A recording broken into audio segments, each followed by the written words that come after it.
shouldn't do that with my hand. It's Nicole from Flower Hill Farm, and I just wanted to pop on here and let you guys know that my surgery went well. I am 2.5 days after. I'm just going to be frank with you guys and tell you everything that it was. It was a nipple sparing double mastectomy with tissue expander surgery. I had been diagnosed with breast cancer earlier this year.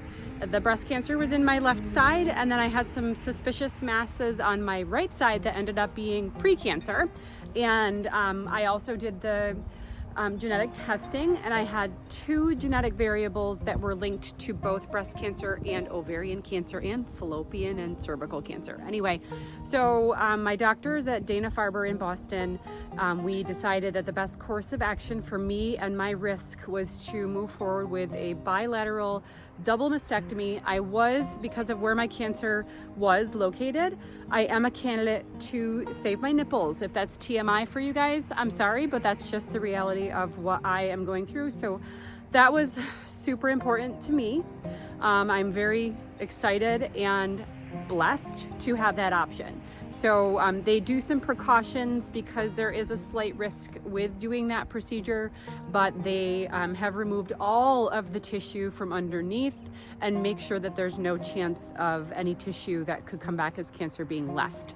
Therefore, I am 2.5 days post-op, and I'm telling you guys, I am going to make this video because I had a hard time finding videos of the realities of the first couple days after having a double mastectomy. And so I have no restrictions of my lower half, okay? I could dance, I could twerk.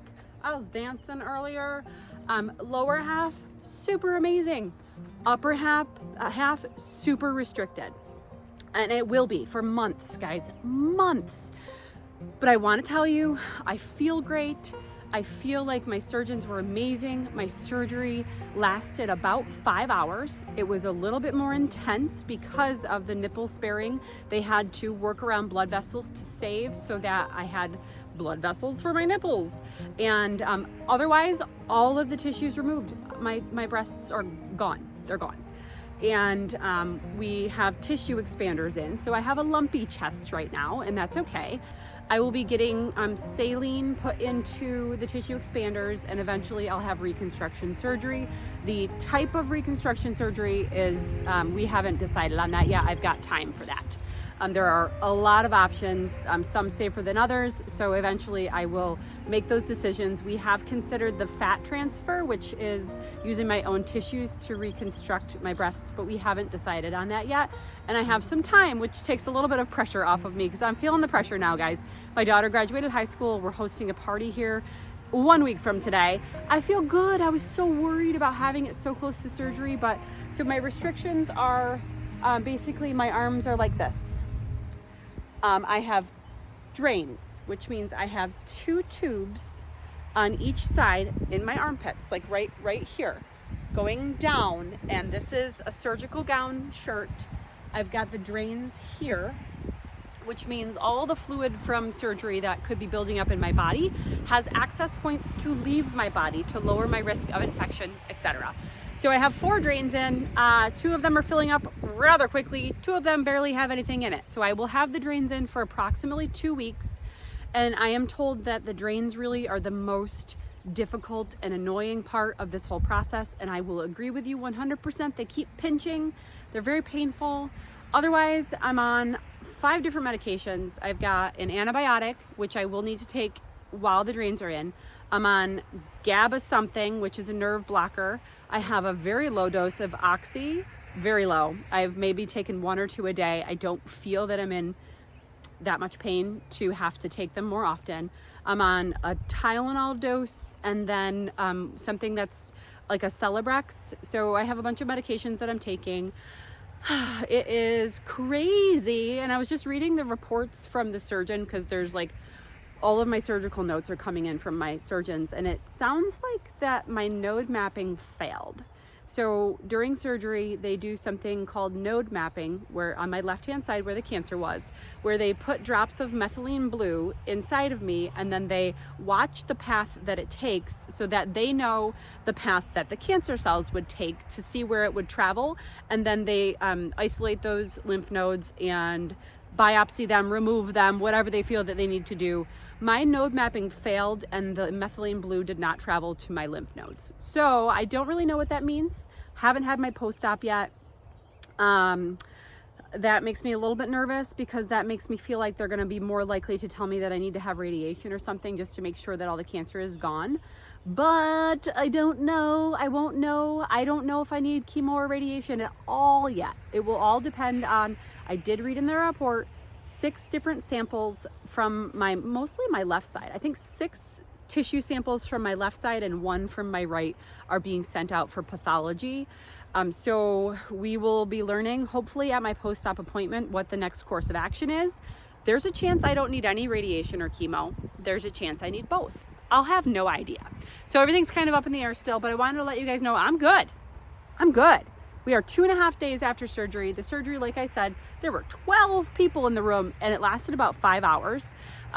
It was an afternoon surgery. So I was wheeled in at approximately 1:47 and I think surgery started at like 2:16. So we're still not 3 days out from that yet. It is the morning, Saturday morning. And I feel like I'm better than I expected to be. Emotionally, this has been hard, not gonna lie. Tuesday, which was the day before my surgery, I wanted to back out. I couldn't stop crying because it's a part of my body, you know, like I'm sure if you are someone who's gone through this before, it's very emotional. Like I had to come to terms with the fact that I was losing a part of my body that made me who I am. But I also know that it was for the best and that it's gonna be okay. Woo! It's emotional, guys, not gonna lie. But I know that it's going to be okay, and that with the reconstruction process, I will be back better than ever, and maybe I'll get a little bit perkier than they were before. I'm not going, the doctor was like, okay, well, what size would you like to end up? And I'm like, the same? Like, please, I don't want big boobs. No offense if you have big boobs, but I'm super active and super busy, and I can't wait to go back to the gym. Like, I'm dying here, not being able to move. But I know it's for the best, and I told them I wanted to be the same. So we'll have the same back. We'll be but perkier. We'll see. Can't be super perky because of the nipple saving. So I didn't lose any of my skin here. It's all still here. So it's not like they're making boobs from scratch. They're using my skin and my nipples as the base point, and so we will move from there. If you're a man and you're watching this video, I apologize. Uncle Greg, I love you. He watches all of my videos, all of them. So he's gonna know more about me than most of the men in my life. I'm gonna cry now because when I say men in my life, my husband is a rock star, okay? Because these drains have to be emptied 3 times a day. Normally you would have an at-home nurse be, scheduled for that. But because my surgery was out of state, they couldn't order an at-home nurse in New York from Massachusetts, and my primary care never got back to me about this. So Brad has been taking care of my drains. He is amazing. It's hard for him. He gets a little bit nauseous because it's a lot, but he is doing it without blinking an eye, and it's just, we've been through a lot, and we're stronger and better than ever, and that's a really good feeling. So anyway, I'm sure I'm skipping over topics that I mentioned that I wanted to talk about. I am sore. I feel numbness and tightness, and I'm starting to itch where the tape is. I have an allergy to most surgical tapes where 24 to 48 hours after surgery, I start to itch and I develop blisters. This tape is not supposed to do that. It is starting to itch, so I'm hoping that I don't start to break out in blisters from the tape. But we will see. I am severely bruised. They said, like I was reading the notes, my surgery was more tedious than most because of, they made smaller cuts. So they were removing tissue out of smaller areas, and it was really rough for them to get around. So I am bruised. Like when I tell you that my chest, it's black and blue. It is black and blue throughout my entire chest area. And I'm not wrapped. Like it's open, so you can see everything, and so I'm overanalyzing everything. Oh my god, is that a hematoma? Oh my god, is that supposed to be there? So what they told me to do was to take pictures every day and to kind of like go over it. Like, okay, all right, nothing looks different, or it looks better, it doesn't look worse. As long as it is continually improving and not getting worse, I feel okay. And my post-op or my surgical team is available on, you know, you guys use my chart or whatever, you can send them a message and stuff. Okay, I'm getting exhausted from standing up and talking, but I wanted to tell you guys I'm good. I'm good. Thank you guys for all of the love and support. I was able to ship out a lot of the t-shirts that you guys have ordered in support of my cancer journey, and I still have some to ship. So I'm so sorry if you haven't gotten them yet. I will be shipping them out through, you know, the next few weeks. I actually have to order more because we ran out of a couple sizes and colors. So please be patient. I know you guys have already been super patient. I appreciate all of you. I feel so good. I feel so good right now. Much better than I expected. So 2.5 days after a double mastectomy, I'm great, guys. I'm great. I'm great. So obviously some people say that it kind of hits you day 3, day 4, day 5. Not there yet. I'll report back. But day 2.5, and I'm feeling good. I am starting to get ghost pains. So I've been told that you can get pains like if you had an amputation and you can feel it still. I'm told to expect some of that because basically my boobs were amputated. And so I'm starting to feel some of that tingling sensation where they used to be. Yeah, I don't know how much you guys want to hear about this, but that's my story so far. Let's see. So I was in the hospital overnight. I got out of surgery. I woke up around 7 o'clock. I was extremely nauseous. They kept having to give me anti-nausea medication because I'm laying there like just up out of 5 hours of being completely under anesthesia. And I was rocking like, oh God, guys, I'm going to be sick. I'm going to be sick. I'm going to be sick. And they ended up giving me some extra anti-nausea medication. And so I stayed overnight, and then I was able to come home at 9 o'clock the next morning, and I had a 5-hour drive. And I felt every bit of the 5 hours. We stopped, I think 3 times we stopped for me to use the bathroom. The second time we stopped, we wanted to get something to eat, but oh my God, the line was insane. They had a Chick-fil-A and a Panera Bread at this one stop on the thruway, and the line was like 30 people. We're like, I'm not that hungry. No, thank you.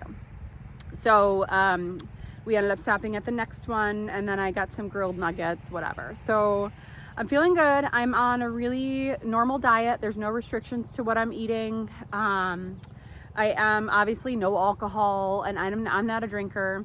I will occasionally have, a wedding drink or whatever like that, but I'm not a drinker, so I'm not worried about that.